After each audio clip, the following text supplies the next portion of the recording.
Je vous invite à prendre une petite cuillère et à goûter et à me faire parvenir vos remarques également. Pourtant, quand arrive le moment de comparer leur glace et une autre sans additifs, ils vont pouvoir se montrer fiers du résultat. Laquelle vous préférez? Celle avec stabilisant. Celle avec stabilisant aussi. Oui, pareil. On dirait une vraie crème glacée. D'accord. Pour eux, il n'y a pas photo. Et pour le consommateur non plus. Mais que trouve-t-on exactement dans ces additifs qui permettent de fabriquer des produits light? Et sommes-nous suffisamment informés sur leur composition?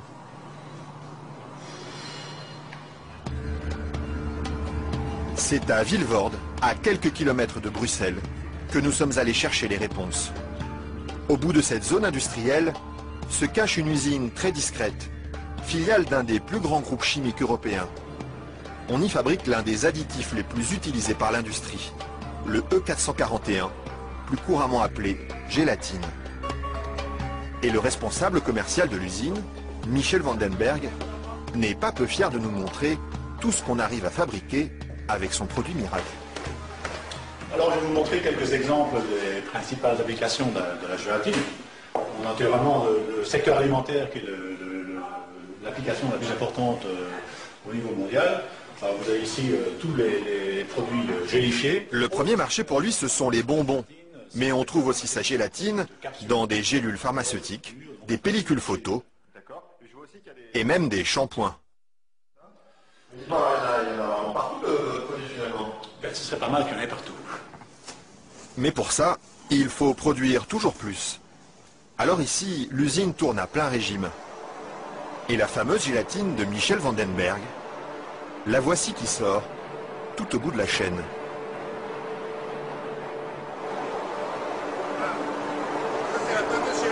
Ça, c'est la gélatine. Ce sont ces spaghettis qui collent aux doigts. Il faut à peu près 3 à 4 jours pour arriver jusqu'ici. De la préparation de la matière première jusqu'à le séchoir ici. 3 ou 4 jours de transformation dans les entrailles d'une usine où ces immenses cuves remplies d'acide et d'eau bouillante font régner une moiteur tropicale. Et au milieu de cette atmosphère étouffante, il y a un détail qui frappe le visiteur et qui pénètre jusque dans les locaux les plus protégés de l'usine. C'est pourquoi ça? Ah, c'est les odeurs. Ils sont mauvais les filles? D'accord, ça dépend. Une odeur âcre d'acide et de graisse brûlée qui flotte sur tout le site jusqu'à l'extérieur de l'usine.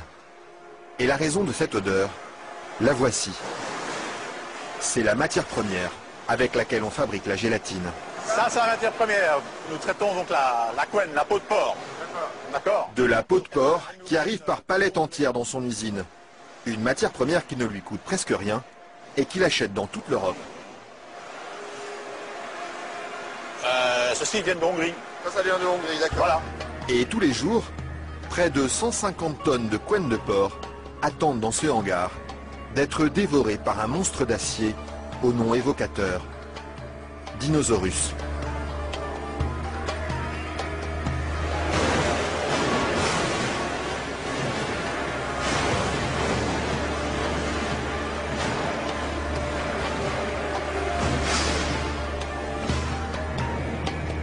Grâce à cette matière première bon marché, Michel Vandenberg parvient à vendre sa gélatine à moins de 5 € le kilo. Un prix défiant toute concurrence qui lui ouvre sans cesse de nouveaux marchés.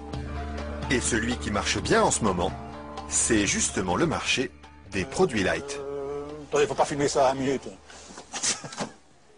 Mais voilà, ceci qui est un beurre allégé, 40%. Alors un fromage frais, 0% matière grasse. Et chez lui, on trouve même les plus grandes marques. En marque Danone, taille fine. Une mousse liégeoise de chez Auchan. Voilà, une mousse de la laitière. Alors un produit Weight Watcher, donc avec moins de matière grasse, donc pour stabiliser le produit, pour maintenir l'onctuosité des produits, on utilise la gélatine. Un produit que les industriels n'hésitent pas à utiliser en grande quantité. Le seul problème, c'est qu'ils oublient parfois de l'écrire sur les étiquettes. Quand on les regarde, on lit bien la mention gélatine, mais pas l'origine du produit. Ils mettent gélatine, mais ils disent pas quelle est l'origine de la gélatine. Pourquoi? Ils n'assument pas que ce soit fait à partir de porc. C'est quoi le problème qu'ils ont avec ça? Non, mais je veux dire... Non, parce que c'est un sujet très sensible. Ouais. Parce qu'il y a quand même les minorités, les minorités musulmanes, juives et autres, qui éventuellement ont des problèmes avec ça. Et ce serait bien justement de leur dire... Ça, je ne voudrais pas que... Oui, je sais bien, mais je ne sais pas s'il faut mettre ça dans l'émission. Mais c'est vrai que, bon... Parce que du coup, ils ne savent pas si c'est du porc ou de la vache. Du coup, comment ils font pour consommer... C'est ça le problème, il faudrait peut-être leur dire.